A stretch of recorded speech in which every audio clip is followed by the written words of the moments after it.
The Awakening and the Flying Triangle, Episode 0 of the Michigan UFO Sightings and Paranormal Encounters podcast.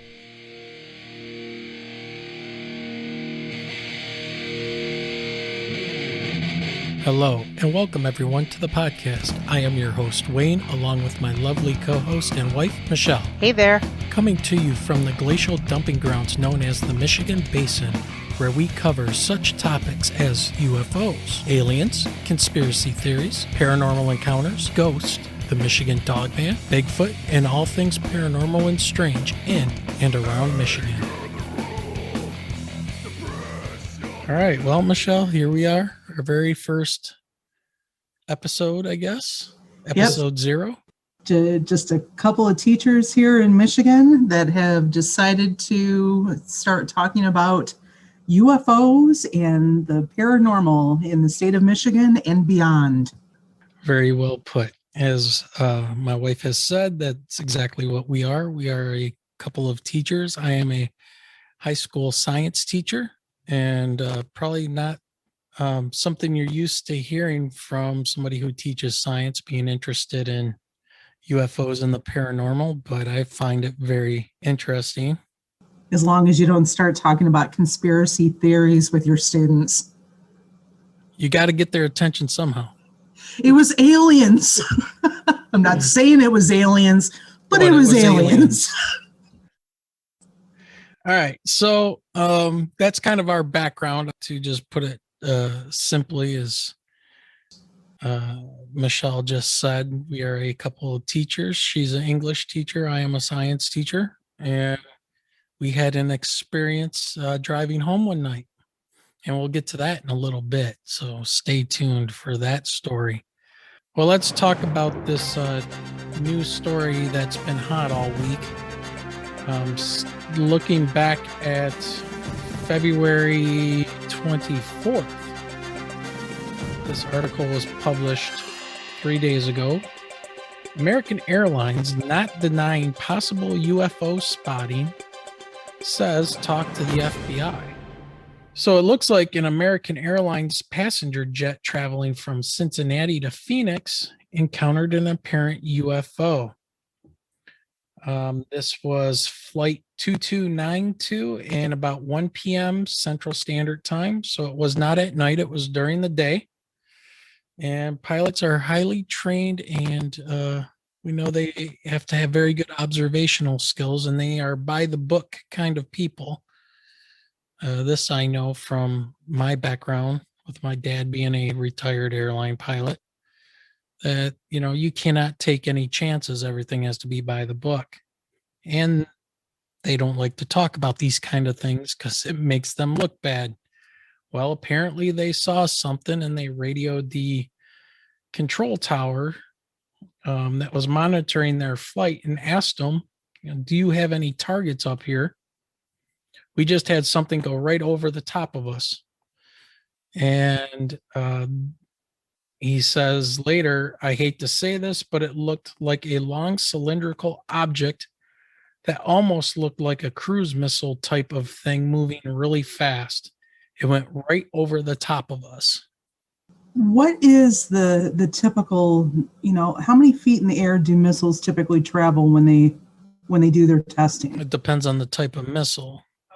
Okay, because if you've got a flight in that area at about 37,000 feet, would it be common for a test missile to go at that height? Generally not, unless it is a missile that is used to shoot down other airplanes. But that's not what he's describing here. He says it's almost like a cruise missile. So it's a long cylindrical object. So cruise missiles are pretty big. Cruise missiles are not used to intercept other aircraft. They are usually used to go long distances and attack targets, usually on the ground or ships. They're cruise missiles because they're that big. They're like drones or small airplanes that fly close to the ground, so they don't get shot down. So it's hard to say. This almost sounds like, to me, the encounters from the Navy pilots that saw the Tic Tac. I believe it was Commander Fravor and he was on the Joe Rogan show, and he was on some other shows describing what he saw and his wingman. And they described what they saw as that tic tac, and that's what that video was kind of looking like. Well, here's the thing. When you've got a pilot and a co-pilot who are both saying that they saw the same thing, that it is over top of a plane, and the plane is already at 37,000 feet. Yep. And it just magically disappears. It's not on the radar. How could something that big going at the same speed, if not faster, not hit a radar? Well, that's just it. That's the bizarre thing, because, you know, we take very large steps, I guess you could say, to ensure the safety of flights above, you know, the United States, well, all around the world. And our radars are very good, and we have to make sure that we keep planes separated, you know, so they don't run into each other. So there's certain altitudes you have to fly at if you're going in this direction, or certain ones you fly at going in a different direction, and it's all controlled. And if those controllers saw some type of object heading in the direction path of an airliner, they would definitely say something. They would call the pilots and be on the lookout. You know, traffic at, usually the language they use is something like, traffic is at your 3 o'clock, 5 miles out, report the traffic in sight. That's kind of how they talk. And the pilots would have to confirm that they see it, and they could take maneuvers, you know, to get out of the way. Oh, just like the FBI has confirmed this as well now. Yeah, well, the FBI they're being cheeky about it, right? They're saying, yes, we can confirm that American Airline pilots have filed a report that they saw something. We can't tell you if it's anything. We don't know. But yes, the American Airline pilots have. Can't tell you if it was aliens, but it was aliens. I guess there will be more to come. Right. So since the article hit 4 days ago, and then there's been an update with MSN as of yesterday. Yeah, well, see, what's really interesting too is that there was a guy who runs a blog. I believe his name is Steve Douglas, and he runs a blog, and he records the communications between air traffic control and airliners flying in the Albuquerque area. I guess he caught something this time, and they confirmed that's exactly what it was.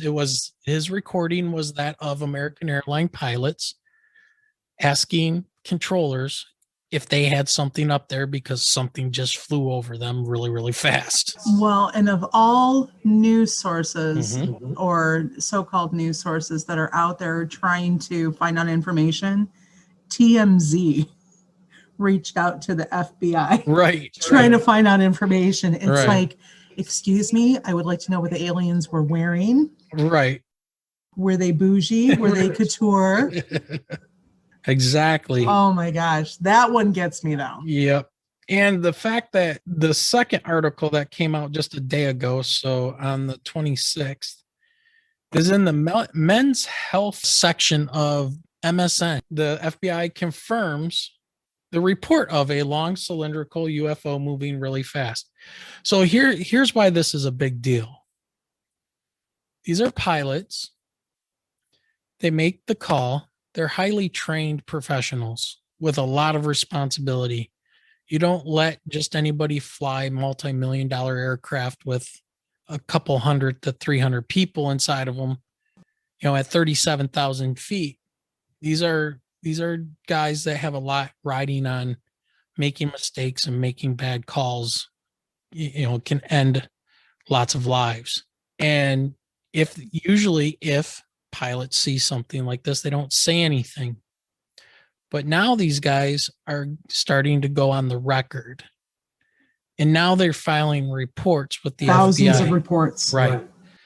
So now that the stigma is starting to get taking off of some of these pilots and professionals, they're starting to come forward more and more. I think we'll probably see more of these kind of reports to come. What do you think? Oh, more than likely. Yeah. I mean, they even talk about in here.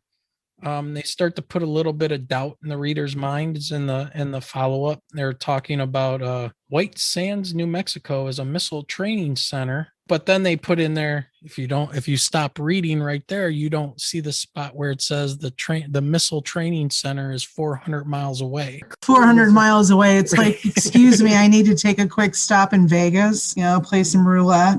Yeah. So this statement, and that's what makes it really interesting, is that the pilots and the American Airlines have confirmed that the pilots made a report that they saw something. So they're taking it very serious. We'll just see how fast either A, it blows up with more information, or B, it just becomes another story in the past.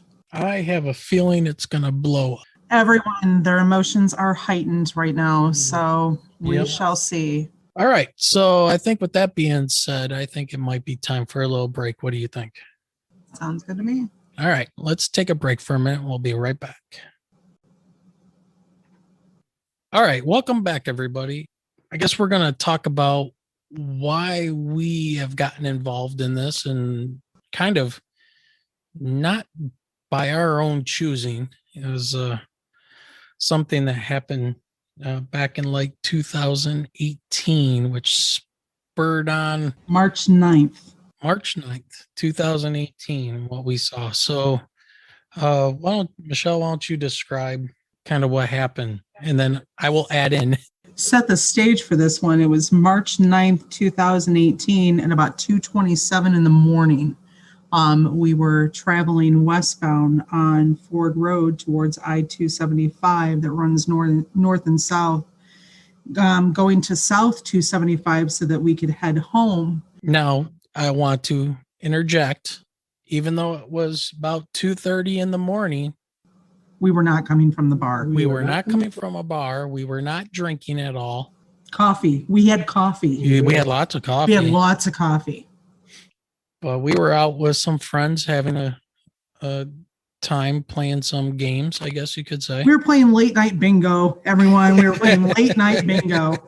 Yes. So, and just happened to be heading home that way. And so we had traveled westbound on Ford Road. And as we started getting closer to the ramp, I'm not sure if I noticed it first, but I called it the triangle in the sky that had the lights underneath it. I had never seen anything like it whatsoever. The fact that it had like 3 perfect circular lights underneath, it would slowly bank. It would slowly go flat. You could see like a red light on the top. And I had said to Wayne, I'm like, either we're seeing, some sort of spacecraft that we've never seen before, or the military has definitely stepped up their game. And so it actually paced with traffic along 275 at about 2:30 in the morning going southbound until we started getting to the wall in the tree area, and you could see where it continued to travel south, but not at a very fast pace. No. Or it was just so big, it gave the illusion of moving slowly. It could have been that big. So to kind of go back to her description of the object that we saw, as we were approaching the on-ramp for 275, which is a north-south expressway that runs until you get through Michigan, until you get to about, if you're going south to basically the Ohio border, there was a very large triangular shaped craft, and it was large. And I have a background in aviation. I know aircraft when I see them. And there were 3 lights, one, at every corner of that triangle, and they were not shining straight. So planes have landing lights at night that will shine lights straight ahead. They point off the wheel and then down a little bit. There were no beams. But the lights were shining straight down off the aircraft or whatever this object was. They were circular lights on the bottom. Rectangular lights on the top rear of it. Right. What we kind of saw as what was the rear Yeah. And it wasn't, they were bright lights, but they weren't shooting a beam, right? Usually you could see a beam coming off of a flashlight, in the air. But these were lights that were, I guess, shining down, but not shining.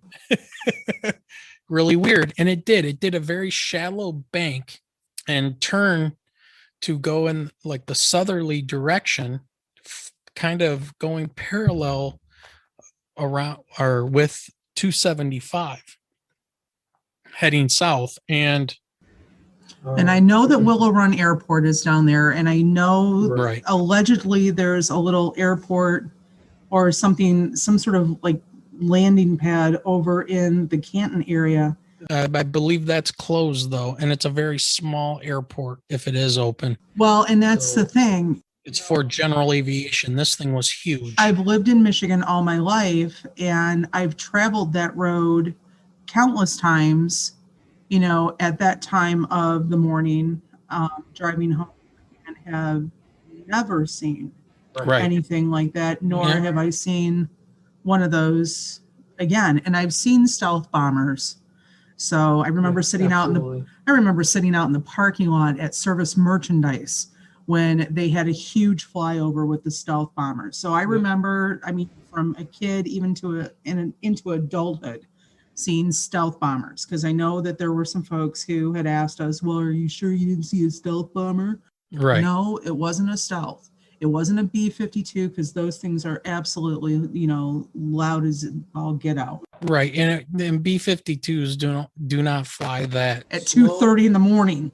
They do not fly that slow, and they don't fly that low over populated areas, and they will only fly into military bases because, or, if there's an emergency situation, they could go into a large airport like Detroit Metro, but that's not where it went.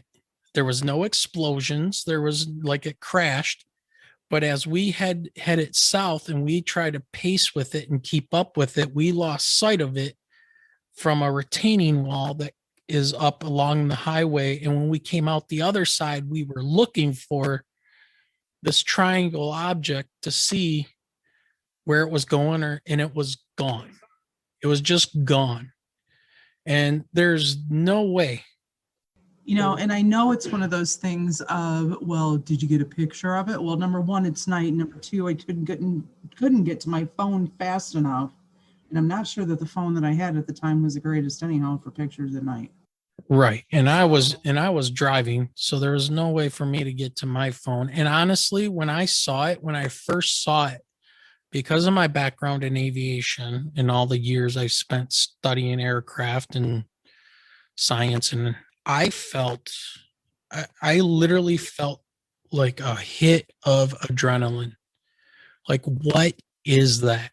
It literally. It wasn't the coffee talking at that point. No. And it woke me up. I know the difference from a caffeine rush versus an adrenaline rush. And I was on fire. I was like nervous, scared, excited all at the same time seeing that thing. Because what was really strange about it that I remember seeing is that as it banked slightly, and I mean very slightly, it was not moving because of aerodynamics. There was something else keeping this thing in the air, as big as it was. Well, I know when we got on 275, it was like chasing an ambulance or a tornado. It's like we instantly became storm chasers trying to keep up with this thing. Right, trying to keep up with it.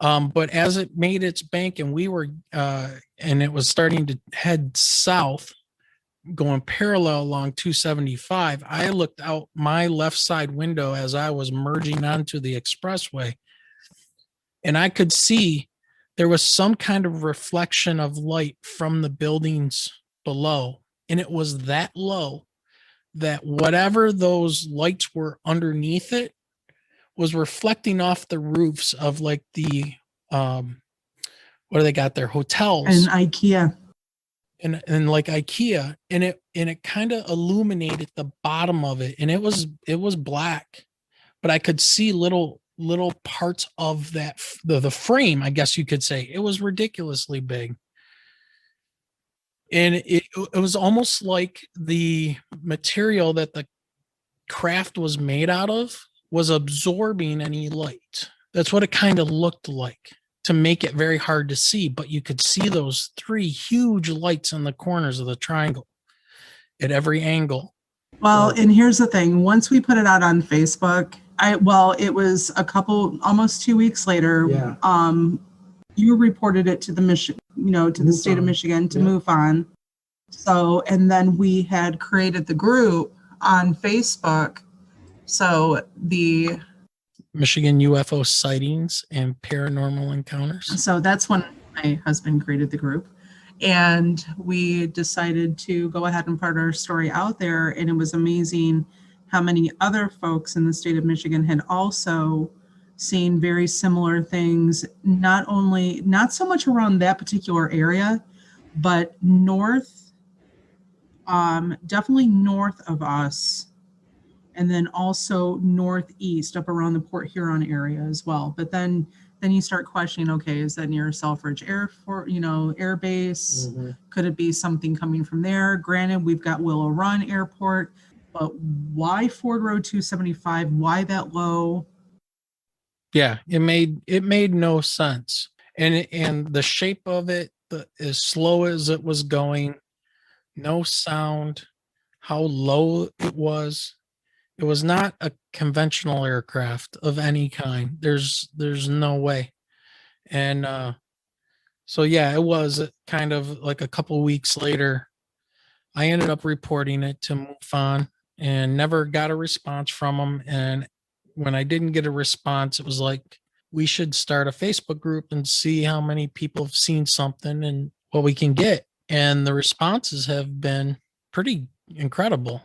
Yeah, and even though I'm not a science teacher, I've always been taught to analyze and question everything. So yeah, and that was another thing too, is that this machine, with my knowledge of avionics and aeronautics and science, it defied everything that I had known up until that point of how aircraft fly, the aerodynamics, and what my mind has known for 50 years about machines in the air, what they can and can't do. well, what was possible was at 2:30 in the morning, this English teacher here was seeing something that she had never seen before. Exactly. Yeah. And yeah, I've seen the B-2 stealth bomber. It's a gigantic flying wing, right, for evading radar, right? It's got a very low profile. This was not that. This was a triangle. It's like the picture that is up on our Facebook group. That would be like the closest, except the one that we saw did not have the light in the center in between the 3 lights. I did not see that at all. I saw the 3 on the corner, and that was really it. Yeah, because if that was truly something from our military, I completely welcome that to join the next air show. Right.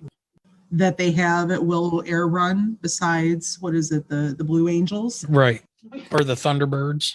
Exactly. That's kind of what brought us into this. And now 2 years later, with close to 2,000 people, giving us their sightings and giving, their stories are being recounted. It's now 2 years later, and we should do a podcast on this, because now it's like, once we've been kind of exposed to this, for the last couple of years, I've been looking at more coming out, and with the documentary that's just recently hit, The Phenomenon.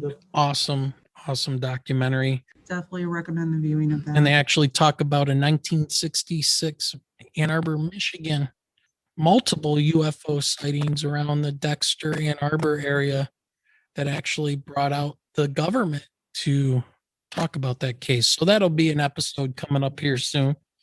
So that'll probably be the next one, the 1966. I guess you could call it, what do they call it? A UFO flap. There was multiple sightings that happened over a couple week time frame. And I want to say 6 or 8 of the reports were filed by Washtenaw County sheriff's deputies that had seen these objects as well. They seriously called it a flap? Well, that's what they call that when there's a lot of UFOs. They need to talk to an English teacher to come up with a better name. Yep. And then there's the famous UFO flap, the Washington, D.C. UFO flap in 1952. So, Where do they come up with some of these names? I don't know. But, and to be fair, we're not experts. I'm not a UFO researcher or a ufologist. I'm not a guy on History Channel. I have no problem questioning a lot of the stuff that we read either. Absolutely. And then from a science standpoint, I am fascinated to know. I want to know what these things are. Who's making them? Where are they from? What's going on? Because I want to learn. And the problem as a science teacher is I can't repeat it. See, to have a good science experiment, it has to be repeatable. I can't repeat it again, just like ghosts. I find ghosts fascinating and the paranormal fascinating, but I can't make ghosts repeatedly appear to figure out what's going on. I was going to say, because I grew up with the stories of Eloise living so close to it. So, but that will be another episode. Yeah. So we're going to cover a lot of things on this podcast in the future. So, and we're going to come to it from a standpoint of just a couple of people who are interested and want to learn more, I guess. The common folk of Michigan. Yes. So, all right. Well, I think with that being said, I think we've covered pretty much everything for this episode. What do you think?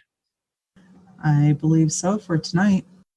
All right. Well, thanks, everybody. You can find this podcast at any of your favorite podcast distributors, Google Play, iTunes, and any donations that you want to make will be greatly appreciated to help get equipment for us to record more of these episodes and hopefully make them sound a lot better. Michelle, anything else you want to add to that? Nope, I think that we are good for tonight. We will talk to you later, everyone. All right. Thanks, everybody. We hope you enjoyed the show, and we will talk to you soon.